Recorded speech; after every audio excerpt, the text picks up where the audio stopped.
Hello everyone, myself Shivlal Gupta, and in this session I am going to discuss the Odisha Civil Services Mains question pertaining to the history. So when we talk about history, now, so overall there are 5 questions. If we talk about trend, there are 5 questions, and out of the 5 questions you will find out 2 were state specific and 3 were classical in nature. Now understand, 2 questions were state specific means first, the question on the Odisha famine of 1866.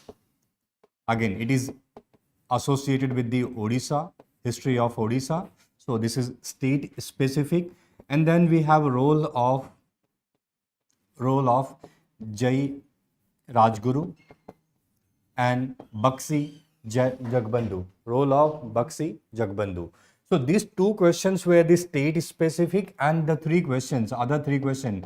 For example, the question on Mahatma Gandhi, again, evergreen topic, right? So Mahatma Gandhi is mostly repeated in the mains examination. So we have question on the Mahatma Gandhi, classical area. Then we do have question on the extremist. So the role of extremists is also given there. And then finally, in the world history, one of the classical area is the Industrial Revolution, which marked the beginning of the modern world or modern society. So understand, this is the trained analysis that one should understand with the history sections. There is one more question on the American Civil War, but understand that question is more polity in nature than the history. So that will be discussed in the polity sections. I hope now you got the idea. Fine. Let's move on. Now, let's begin with the first question. So what were the causes? What were the causes? That is the first point that you have to keep in mind, and the consequences of the Odisha famine of 1866. Now understand, Odisha famine of 1866 is among the worst natural calamity that happened in the Odisha, first point. And it is also very important turning point in the history of Odisha. And therefore, it's not a surprise that such a question appeared in the exam. Okay. So now understand here, what were the causes, right? And the consequences means what were the change that came in the history of Odisha because of the famine of 1866. Now, if you look at the question carefully, there are 2 reasons already given. For example, how the British land revenue policy and the British force to collect the land revenue led to the famine of 1866. So you have to talk about British land revenue policy and how it is connected with the famine. That is one causes they have already given. And second, now the lack of the development of irrigation made the agriculture in Odisha rely on the rainfall, nature, okay, and the consequent drought in the Odisha in 1865 and 1866 led to the famine. So understand, 2 causes is already given to us in the question itself by the Odisha PCS, right? So understand this point as well. So you have to highlight this factor as well. I hope now I am clear to all of you, right? So now understand, when we talk about answer writing, when we talk about answer writing, understand there are 3 parts in the answer writing. First, we have introductions. You give the brief introductions about the topic. Then we have body. There are many things we have to add in the body. But the most important requirement, you write as per the demand of the questions rather than what you know. Okay, so you should write what what is asked rather than what you know. That is what we say core demand. So what is the core demand of the questions? What should be the approach of the candidate? How to approach the question? That is what one need to know. Okay, and then finally we have conclusion. Conclusion gives your summary, or we can say your point of view on that topic. So in this way we divide the answer writing into the 3 parts. Fine. So again, if we talk about the question here, now What is the core demand here? What is the most important demand of the question, right? So again, the first important point we have already discussed. What were the causes? What were the causes of the famine of, Odisha famine of 1866? And if you look at the already two causes were given.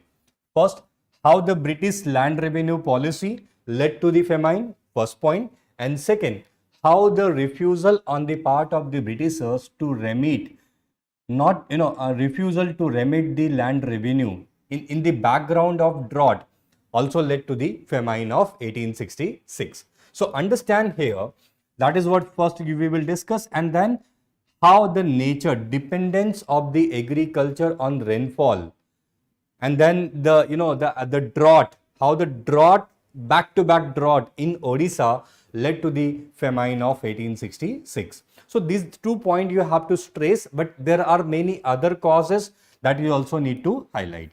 And after that, in the core demand, you have to write out what were the consequences, what were the change that happened in the history of Odisha because of the famine of 1866. So this is the demand. I hope now all of you understood the demand. Fine. Okay. Now let's try to discuss the answers. Now, when we talk about answers here, you will begin with the introductions, and in the introduction you will say the famine of the 1866 famine of Odisha is the worst natural calamity that ever happened in the history of Odisha, and approximately 10 lakh people died in this famine. Okay, so in this way you will give the certain introductions by highlighting how many people died and how it is one of the worst calamity that ever happened in the Odisha. So this is the way you will highlight the introductions. Okay, fine. Okay, now what about body part?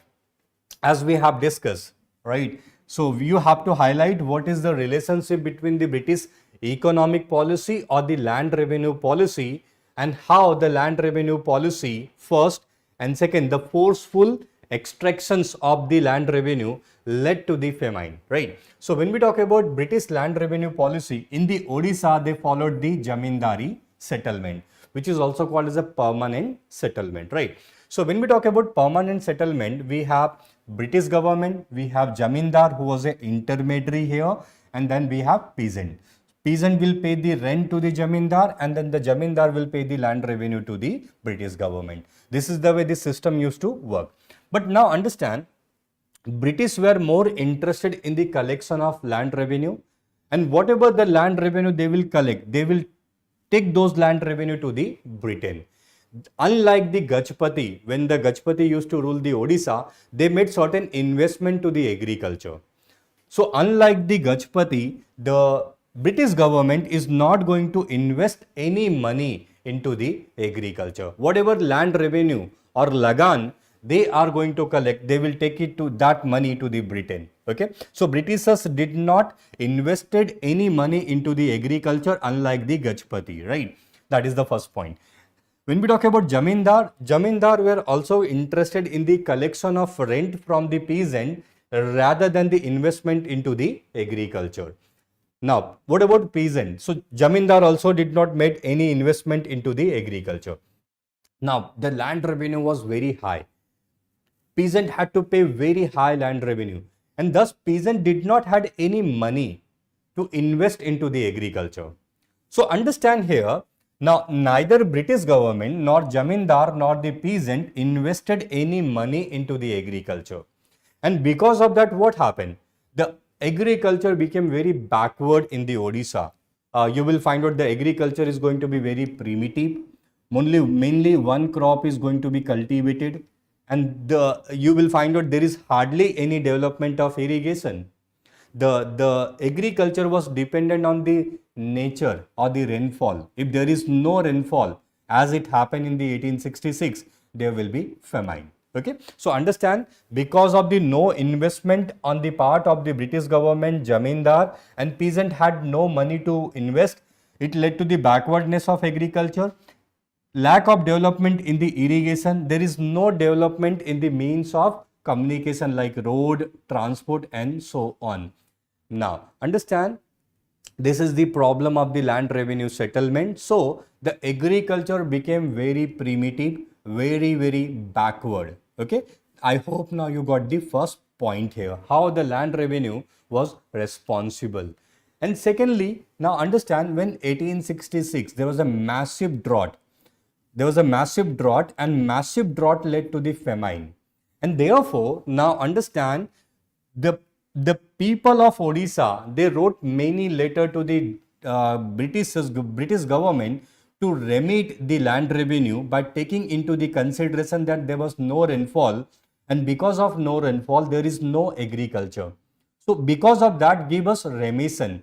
But understand, not even a single letter was replied by the Britishers first, and not even a single money or land revenue was cancelled by the Britishers. So understand, the British land revenue policy and the forceful collection of the land revenue in the consequences of the drought again became one of the important reason for the famine of 1866. I hope now this point is clear to all of you. Fine. That is the first point you will add. Then we have talked about nature.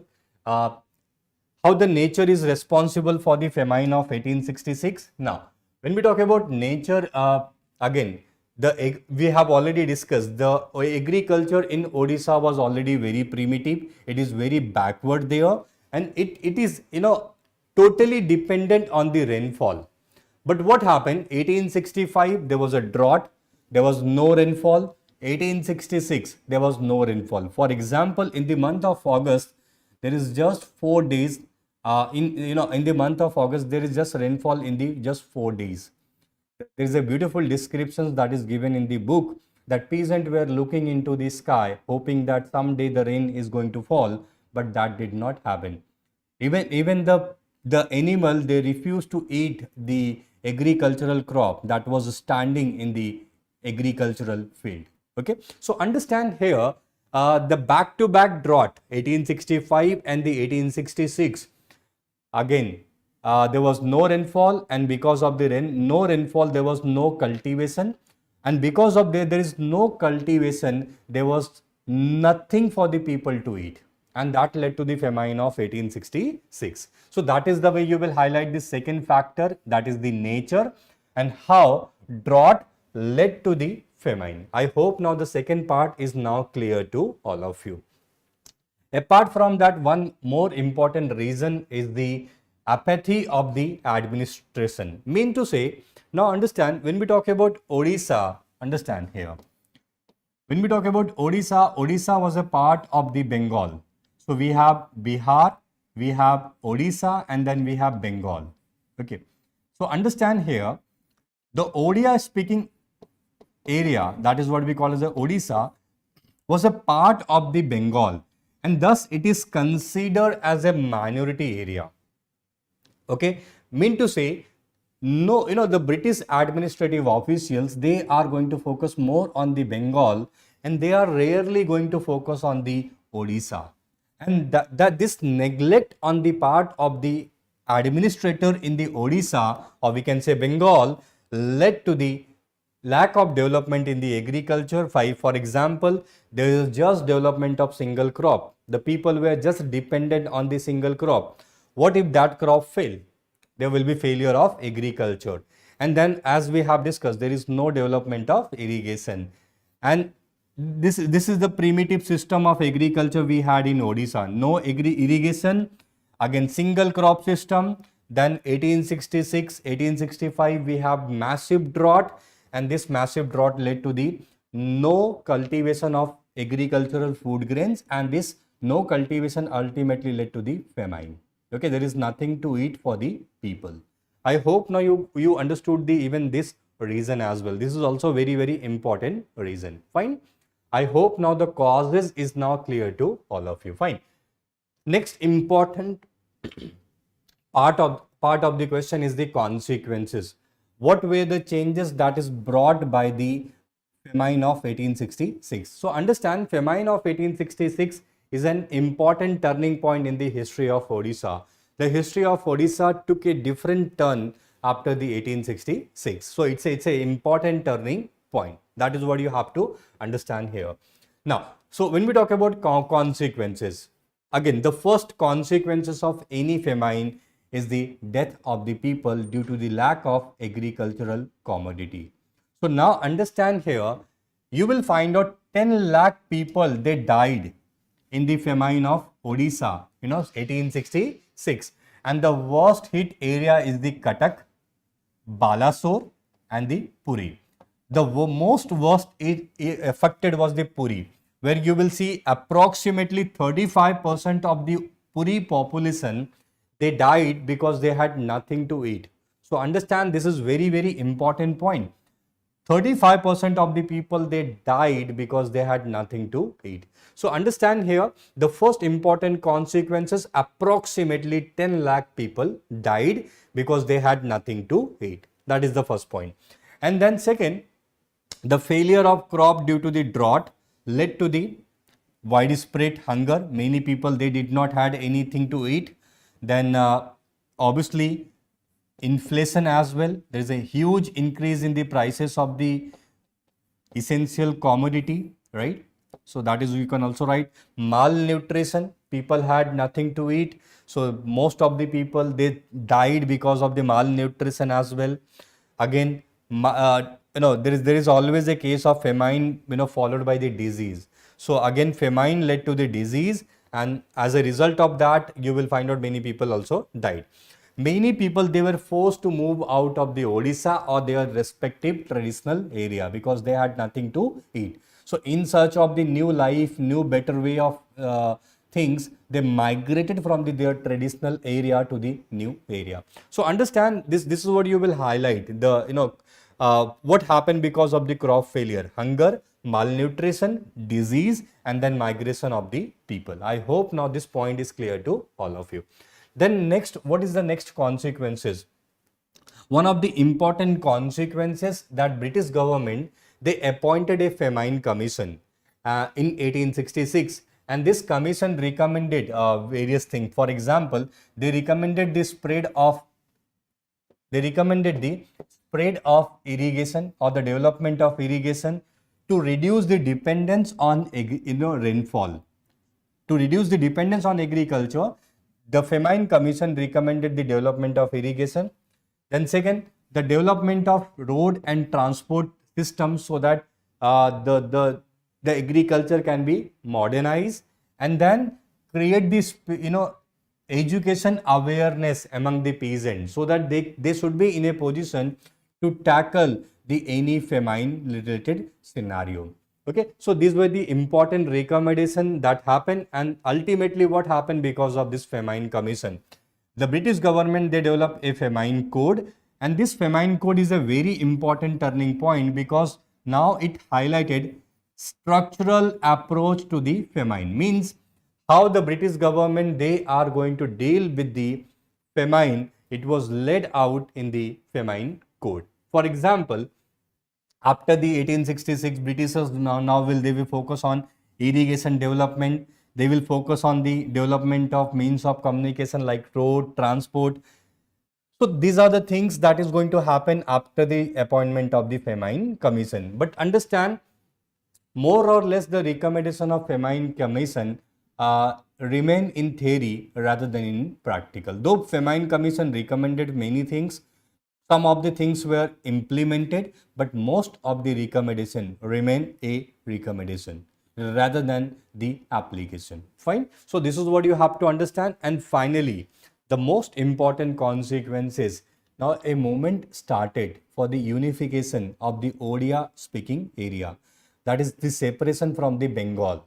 And that is what you will see finally led to the creation of the state of Odisha. And these are the important consequences that you need to highlight. I hope now the first question, what were the causes? Okay, so we have discussed the causes like British land revenue policy, how the drought, back-to-back drought, then how the British apathy of the administration led to the famine of 1866. Then in consequences, we have discussed for example, approximately 10 lakh people died. Then we have talked about the failure of crop led to many social and the economical problem like malnutrition, hunger, and so on, right? Then we have talked about the appointment of the Famine Commission, and then the Famine Commission recommended the development of irrigation, education, and so on. So that is also important turning point. And then finally we have talked about the creation of the modern state of the Odisha as a result of the famine of 1866. So in this way you could have attempted the question of second question with respect to the history. I hope now all of you got the idea. Fine. Let's move on. Okay. Now, so second question, when we talk about question number 6 in the paper 1, that is the second question from the history. What were the major changes that Mahatma Gandhi brought in public life in India? Okay, so again, it's a classical question. So when we talk about Mahatma Gandhi again, the Bapu and Mahatma, right? The most important leading figure of the Indian nationalism. So again, mostly every year you see, particularly in the modern India, we do have question on the Mahatma Gandhi. So again, it's a classical one and very simple one, right? So when we talk about what is the demand here, again, how the Mahatma Gandhi influenced the people in India, right? So that is what we need to write down. So again, introductions, we can say in the introductions, you can write down that Mahatma Gandhi was the most prominent leader among the all Indian nationalist leader, and that is why he is popularly referred as a Bapu. All of you know Bapu, okay, that is the father of nation. And then we have Mahatma, the great soul, okay. And then you will write down the various ideology of Mahatma Gandhi significantly influenced the public life of the Indian people. So in this way you can give the brief introductions with respect to the question number 6, right? So this is your introductions, fine. Now, how Mahatma Gandhi influenced the people of India, okay, or public life. First, understand Mahatma Gandhi rejected the violence as a means of political and the social change. That is the most important contribution of the Mahatma Gandhi. Mahatma Gandhi basically argued, if you want to bring long and lasting change, then you should not bring that change with the help of the violence. So Mahatma Gandhi gave the primacy to the ahimsa, non-violence, and the satyagraha. Again, Mahatma Gandhi said satyagraha. What is satyagraha? Path of the truth. So if you know there is an injustice, you are right, then you will definitely, you have to raise your voice against those injustice and the exploitation, but in a non-violent way. So that is one of the important contributions, that you can bring the political and the social change without committing to the violence. Okay, so that is the very important contribution of the Mahatma Gandhi. You can talk about, like, there are many crises going on, and now the world is also recognizing that violence is not a solution to any problem. Okay, that is the way you can see Mahatma Gandhi. Then Mahatma Gandhi also gave the concept of civil disobedience. What is civil disobedience? Under the concept of civil disobedience, Mahatma Gandhi basically argued, if the government introduce any law that is not good or that exploit the people, then it is the duty of the people to resist, to violate such law. So again, that is a very, very important concept that is given by the Mahatma Gandhi. Mean to say, if there is any unjust law, then it is the duty of the people to oppose such an unjust law. So that is also very important. Third, Mahatma Gandhi always focused on the people who were downtrodden, the welfare and the empowerment of the downtrodden. For example, Mahatma Gandhi performed various constructive work for the Dalit, empowerment of Dalit. In fact, he established the Harijan Sevak Sangh, okay, and then tribal women, okay. So you will highlight those constructive work, and there are many people who have given up their life and they are working for the welfare of the Dalit and tribal and the women. I hope now you got the idea. Then Mahatma Gandhi also believed in the concept of communal harmony. For example, he believed in the Hindu-Muslim unity. He believed in the concept of composite nationalism, means India, for example, you can talk about concept of Ram Rajya. Now, what is the concept of Ram Rajya of Mahatma Gandhi? It's an ideal state. It is not an Hindu state. Understand the point here. According to Mahatma Gandhi, it is going to be an ideal state. Maryada Purushottam Ram means Lord Rama as an ideal ruler. Okay, a state. What is Ram Rajya? It's a state where there will be justice, equality to all, irrespective of who they are. Okay, their caste, their religion, their ethnicity, their language do not matter. All they are equal in the eyes of the state. That is what Maryada Purushottam Ram. So again, the concept of Ram Rajya, which Mahatma Gandhi actually gave, again it is a concept of ideal state based on the Mahatma Gandhi's influence or principle of what we call as a communal harmony. Okay, and then we have concept of village republic. See, Mahatma Gandhi focused more on the empowerment of the village rather than the urban area. For example, Mahatma Gandhi talked about the khadi, the development of khadi and the cottage industry. Again, with the development of cottage and khadi industry, there will be development in the village, and the village, they are going to become the what we call as a self-sufficient. So what Mahatma Gandhi wanted is the village republic. Village should be self-sufficient so that they should not be dependent on the other. Okay, so that is what you can talk. So understand, there are many things which Mahatma Gandhi is going to influence the us. So again, you can also add many more points, but make sure you at least add the non-violence. That is the most important contribution. Satyagraha, then civil disobedience, constructive work, communal harmony, and then the concept of village republic. These are the important contributions of the Mahatma Gandhi which influence the public life of Indian even today. Okay, fine. So in this way, you will highlight these certain points, and then finally you will conclude that Mahatma Gandhi's principle of simple living and high thinking, it inspired many Indians to adopt the moral values in their public life and minimize the extremities of the materialistic life. Okay, so in this way you can conclude your question. Okay, so I hope now you got the idea. So this is very important way to end your topic, like simple living and high thinking. This is one of the important contributions of the Mahatma Gandhi as well, which we can use in the conclusion. Fine. So I hope now the question number 6 is now clear to all of you. Now next we have extremism in politics seldom achieve positive result. Okay, in the context of the Indian national movement. So we have to talk about the as all of we have three phase.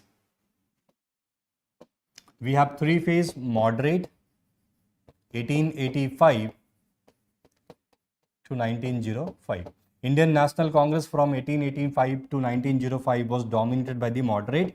Then we have extremist 1905 till 1919. Okay, then that is what we have to write down. And then finally we have the Gandhian phase. When we talk about Gandhian phase, from 1919 to 1947. Now understand here, so basically the question is all about the extremist phase, how their method, how their ideology of extremists were bound to fail. Seldom means very rarely they have the positive result. So basically if you look at the question here, then what we have to basically meet here. So basically we have to highlight what were the method, or we can say ideology, or the reason in the extremist, okay, that is not going to deliver the positive result. Why extremist method is not going to yield the long lasting impact. Okay, that is what we are going to highlight. Okay, and second, in the second part, though it is not given in the question, it is indirectly given in. You cannot say that Lala Lajpat Rai, Bal Gangadhar Tilak, Arvindo Ghosh, Bipin Chandra Pal, they did not contribute to the Indian nationalism. There was certain positive as well. So when you write down their failure or the flaw, you also have to write down their positive. Okay, so and make sure you balance your answers. If you just write negative, then your answers is not going to look very positive. I hope now you got the idea. Fine. Okay. Now, so how to intro? You will say in the last decade of 19th century and the beginning of 21st century, there is a rise of young angry men in the Indian National Congress, Lal Bal Pal, okay, popularly called as extremists. And now understand, you will write down that they believed in the new form of the method, new ideology, and a means of struggle. For example, they focused to ideology, they had new method as compared to the moderate. That is what you will highlight. Fine. Okay. Then you have to highlight what were the flaw, right? What were the flaw means what were the drawbacks in the ideology method of the extremists. Okay, now understand, the first important drawback is they believed in the swift actions or the drastic change. That means to say they believed in the revolutionary change rather than the evolutionary change. They wanted too much change at a very minimal time. So understand, most of the change is going to happen slowly. Okay, so if you desire a very rapid change, for example, if you want to prepare for Odisha civil services, then you have to prepare well, you have to compile your notes, so it is going to be a very slow change. If you think that directly I will go and attempt the paper and then I will clear this exam, that is not going to happen. You have to follow a long course of actions, right? So understand here, similarly, they believed in the very drastic change, okay, very quick change rather than the evolutionary change. That is the first point. And such point where you want too much change at a very little time, mostly this method is bound to fail. I'm using the word mostly, not always. And then second, when we talk about extremists, they believe more on the assertion, confrontation rather than the collaboration. The extremists, they are very aggressive people. They mostly believe in the aggressive way rather than the collaboration. For example, when we talk about extremists, they also fought with the moderate, which led to the various famous episode of Surat split of 1907, right? Surat split. What is Surat split? Again, it's a conflict or confrontation between the moderate and the extremists, right? They also confronted with the British government. See, you have to also negotiate with the British government to have certain reforms. You cannot always adopt the attitude of confrontation or the assertion with the British government. And British government were mighty government. They had many resources. So if you use too much assertion or the confrontation, then obviously British government will be able to suppress you. And similarly, now understand here, they justified the violence as well. For example, you can take the example of Aurobindo Ghosh. Aurobindo Ghosh, when we talk about Aurobindo Ghosh, he was an extremist. At the same time, Aurobindo Ghosh was a member of Anusulan Samiti, which was a revolutionary organization. So understand, though they did not directly adopted the violence as a method, sometimes they also supported the violence. And when you use violence against the government, then it becomes very easy for the government to suppress you with their armed might.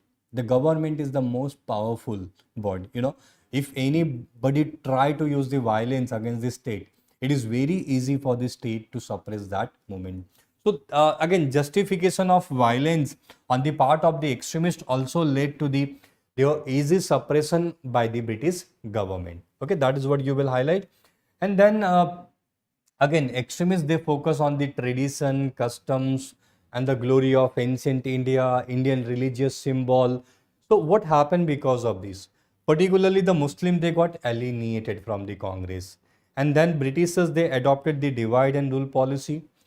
Okay, and then that is what you will see. The famous Lord Minto, famous Aga Khan, he met with the Lord Minto in the Simla, and that led to the formation of Muslim League. And the formation of Muslim League is going to have very significant impact on the Indian nationalism. Britishers, they realized that they can utilize the Muslim, one sections of the Indian, that is the Muslim, against the Hindu, and thereby they can prolong their government by playing the politics of the divide and rule. So these are the certain flaw that you will highlight, and then you will basically argue that because of all these reason, the drastic change of more assertive confrontation, the focus on the glory of past, so all these are mostly bound to fail. Mostly they are bound to deliver any result. That is the way you will argue on the first part. But as I have said, see, Lala Lajpat Rai, Bal Gangadhar Tilak, or Arbindo Ghosh or Bipan Chandra Pal, they also significantly contributed. So if you just write their criticism and you say that they just failed, then that is also not going to balance your answers. So make sure you balance your answers. For example, they gave the concept of Swaraj. The extremists were the first who highlighted the concept of Swaraj. Then they also adopted very aggressive approach, which also forced the British government to pacify certain Indian demands. For example, the extremist approach led to the Government of India Act 1909, which gave many reforms to the Indians. So again, understand, sometime assertive approach also lead to the certain concession, and which happened. Okay, for example, then you can talk about they started the mass movement and the ideology of passive resistance to put the pressure on the British government to meet certain demand. Okay, and that, as we have already discussed, the mass movement certainly pressurized the British government to meet certain demands of the Indian nationalism. Now they cannot blindly refuse to look at the demands of the Indians. Okay, so that is also very important contributions. Then again, extremists, unlike the moderate, they made the politics a full-time affair. Okay, for example, you can give the example of Bal Gangadhar Tilak. Bal Gangadhar Tilak, what he argued, that if you want to dedicate your life for the politics, then you have the opportunity. You cannot pursue both professionalism and the nationalism. You are a very popular lawyer and at the same time you are a nationalist. That is not going to work. If you want to be part of politics, then you have to sacrifice your career. You have to devote 24/7 for the nationalism. So understand, that's very, very important. And then the very important concept of boycott of British goods, which forced on the self-reliance and then ultimate Swadeshi. So in this way, you will just give one paragraph where you will highlight, though their method had many problem and the flaw, they definitely also contributed, or their method also had certain positive, which led to the certain contribution to the Indian nationalism. I hope now you understood all these important requirement. Fine. And then conclusion, very it's a very important conclusion. We can say, while extremists contributed in raising the awareness of nationalism, and because of them we have many reforms, but the adoption of more moderate and the non-violent method, as exemplar, argued by the Mahatma Gandhi, led to the more positive and the lasting result. Okay, so understand here, what is Mahatma Gandhi? Mahatma Gandhi brought certain changes to the method of extremists, and that is why the contribution of Mahatma Gandhi is more, it is more lasting as well as more positive. Okay, so in this way you will highlight key, they definitely played very important role in certain awareness and the reforms. But again, if they could have adopted non-violent or little bit not very assertive politics, then they could have made more positive and the lasting contribution. So in this beautiful way, you could have easily conclude your answers. I hope now you got the idea. Fine. Okay, let's move on. Then we have a state specific question here. Okay, the contribution of the Jai Rajguru and then Bakshi Jagbandhu. Okay, both played very, very important role, and both are very, very important historical figure from the history of Odisha. Okay, so it's not a surprise. So when we talk about, again, what do you have to highlight here? You have to highlight the role of Jai Rajguru and how he supported the Indian nationalism, how he fought against the British government. Similarly, you will talk about the role of Bakshi Jagbandhu Mahapatra in again, fighting against the British government and then mobilizing the Indian nationalism. Okay. So again, this is some comparatively factual question here. So again, we can talk about role of Jai Rajguru. So you can begin with, like, he was a very prominent figure in the history of Odisha. He was a priest by profession, and then the first important contribution he made against the British government, basically he collaborated with the Maratha. He basically devised a strategy where he collaborated with the Maratha to have the freedom in the Odisha. Basically the Maratha, they will come to the aid of the Rajguru, and then ultimately they will free the Odisha from the British control. But unfortunately, what happened? The Maratha messenger, he was caught, and then he exposed all the plan of the Jai Rajguru. And in this way, you will find out the plan was not executed, the plan was not carried out. But again, that is one of the earliest attempt to overthrow the British government in the Odisha, though it did not succeed. So that is the first important contribution you will highlight. Okay. So this is the first important contribution of the Jai Rajguru, right? It is one of the earliest effort to remove the British control from the Odisha. And then you will talk about second important incidents, 1803, 1804. What happened? The king of Khurd had the traditional right over the Jagannath temple. But Britishers, they interfere into the traditional arena of the Odisha people, or we can say Odia life. And then what happened here? Sorry. Then what happened here? The British government, they took away those right of the king of Khud to have the access to the Jagannath temple. And thus what you will see, the British government stopped the access of the king of Khud to the Jagannath temple, and this was not liked by many kings of the Odisha as well. And this is also not liked by the people of the Odisha. And now the Jai Rajguru, he realized this is an opportunity where he can unite all the king of the Odisha against the British government. So understand here what Jai Rajguru did in October 1804. He basically collected a group of the Paika Paika people, and then they basically attacked the British government in the Pipli. Okay, so their more or less this adventure turned out to be success. And after this adventure attack against the British government in Pipli, Rajguru now he basically requested all the king of the Odisha to join the movement to remove the British government from the state of Odisha. And therefore, what you will see now, the king of Khurd, then we have Harispura, then we have Marichpura, and many other. Now they all came to the aid of Jai Rajguru, and they started one challenge to the British might. Unfortunately, they were defeated by the British government, and finally the Jai Rajguru was hanged by the British government. So in this way, the Jai Rajguru, he tried to liberate the state of Odisha from the clutches of British government. I hope now you got the idea. Okay, so in this way, Jai Rajguru, he again tried to fight against the one of the earliest example who fought against the British government. Okay, in the state of Odisha. Fine, that is what you will highlight. And then similarly, we have Bakshi Jagbandhu. So when we talk about Bakshi Jagbandhu, again the Pike rebellion which happened in 1817.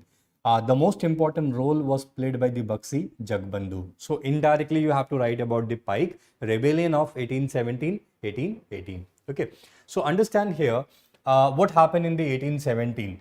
See, the Bakshi Jagbandhu, he did not like how the Britishers destroyed the agriculture in the Odisha, how they collected the land revenue forcefully from the peasant, then how they increased the land revenue, then how they imposed the huge taxes on the people, then how they interfere in the local customs and the traditions of the people.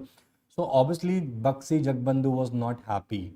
with all these things. And then he 1817, 1818, he decided to challenge the might of the British government, and he collected the pike. Okay, now all pikas, they were basically, we talk about who were the pikas, traditional militia warrior of the Odisha. So he collected all the pikas, and now he tried to put a challenge to the British government. Like Jai Rajguru, the next attempt was made by the Bakshi Jagbandhu. So Bakshi Jagbandhu, what he did, he basically, attacked the Kurd, and then he occupied the Kurd by carrying out the guerrilla warfare campaign. So he followed the guerrilla method, and initially this method was succeeded. Okay, and somehow he captured the Kurd from the British control. And now understand, this is one of the earliest indigenous opposition to British rule, successful to British rule. The Jagbandhu, he captured the Kurd, and this is one of the indigenous, and that is what you will find out. Government of India in 2017, they declared the Pike Rebellion, which was led by the Bakshi Jagbandhu as a first war of independence. Okay, so in this way you will talk about Pike Rebellion and the role of Bakshi Jagbandhu, like how he tried to unite the Pike or the people of Odisha against the British control, and he led an attempt, though he failed, but he tried to challenge the might of the British government. And in the conclusion part, you will basically argue the Jai Rajguru and Bakshi Jagbandhu, by highlighting their bravery, though they failed to achieve anything, by highlighting their bravery, they inspired the many people from the Odisha as well as the rest of India to challenge the might of British government and ultimately lead to the Indian nationalism. So in this way you will basically highlight the question. I hope now this point is clear to all of you. Fine. Okay. Now the last question we can talk about, what were the reason for rapid growth of the industrial revolution in the Europe, and why industrial revolution did not happen in Asia or India and China. Okay. So again, if we talk about the question is a very simple one. Basically, it is talking about what were the reason for industrial revolution in the Europe. Means why industrial revolution happened in the Europe. Okay. And second part of this question is why industrial revolution did not happen in Asia like India and China. Okay. So again, understand, this is again classical topic. When we talk about any revolution, understand, any revolution, be it French Revolution or Industrial Revolution, there are some basic prerequisite. Means there are certain factors required for that revolution to occur. Without those factors, the revolution cannot occur. So understand here, there are certain prerequisite for the Industrial Revolution. And by the way, this is from my book itself. I'm also the author. I have written the world history for the Pearson publication. So this is the diagram from my book itself. Okay. So understand here, there are certain prerequisites for the industrial revolution. Means without all this factor, industrial revolution cannot happen. Okay. For example, okay, see the Renaissance and the Enlightenment. Earlier, the people of Europe, they were more centered on the what we call as a religion. Their life was more revolved around the religion. But what happened, Renaissance and the Enlightenment, because of these two movements, people now focus towards the economic life rather than the religious life. So there is a change from the religious life towards the economic life. People will work for the improvement in their material conditions. Okay. So that is what you will find out, the desire for material advancement under the influence of Renaissance, or we can say Enlightenment. Understand? So that's a very, very important development. Okay. Then understand second. See, without agriculture revolution, there cannot be industrial revolution. That's a fact. Okay. Without industrial revolution, without the agricultural revolution, there cannot be industrial revolution. Now understand here what happened in the Europe. There was an increase in the population. Okay. Increase in the population in the Europe, and the the agriculture of Europe was not able to meet the requirement of the people of the Europe, and that forced the peasant to adopt certain new technique, new method, which led to the agriculture revolution in the Europe. Okay, now understand here, agriculture revolution means the productivity of agriculture. Understand, the productivity of agriculture or cultivation was increased by the approximately 3 to 4 times. And now understand, because of agriculture revolution, people now they got huge money. The peasant, they had a huge money. Now understand, this is going to happen two things. First, now the peasant had huge money, they will invest into industry. First, they will provide the money to the industry. That is the first, and this led to the industrial revolution. And second, if they are not going to invest, then they will demand certain goods. They will demand certain industrial goods. So which led to the demand of the industrial goods.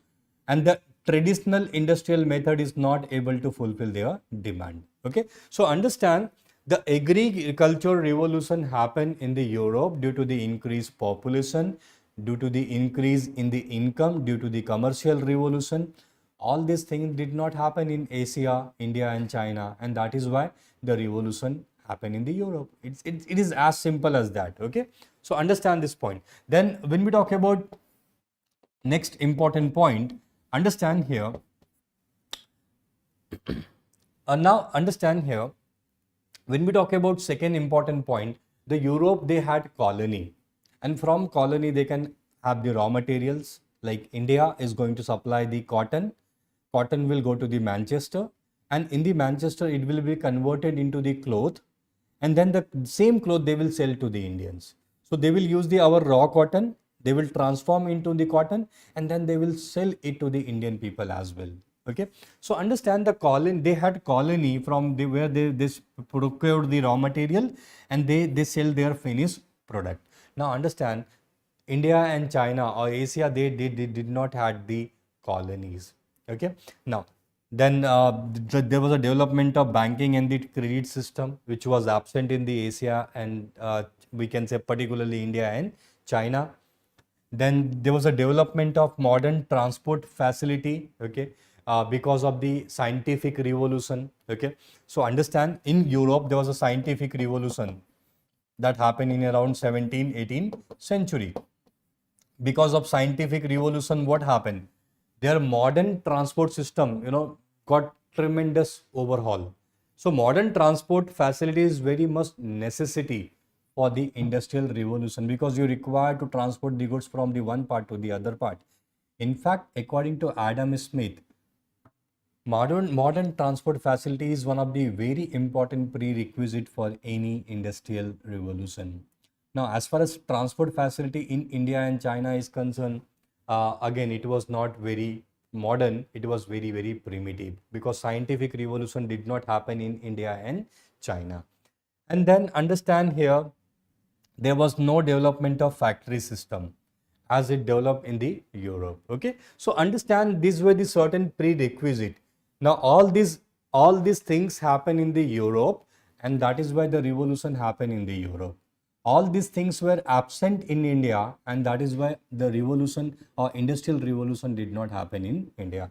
I hope now all of you got the idea. So in this way you could have attempted the question. So I hope now the discussion was useful to all of you. Now, so some of the questions, they are classical in nature. We have already covered in our test series. So if you desire to perform well, then obviously you can apply for our test series in the GSS score. Okay, definitely it is going to help you in a better way to target your preparation with respect to the civil services in the Odisha. Okay, so I hope now all of you got the idea. So this is all about the history questions, and if you have any query, connect to us with the GSS score, and then obviously we are going to help you so that you can fulfill your dream of better life. On that note, thank you.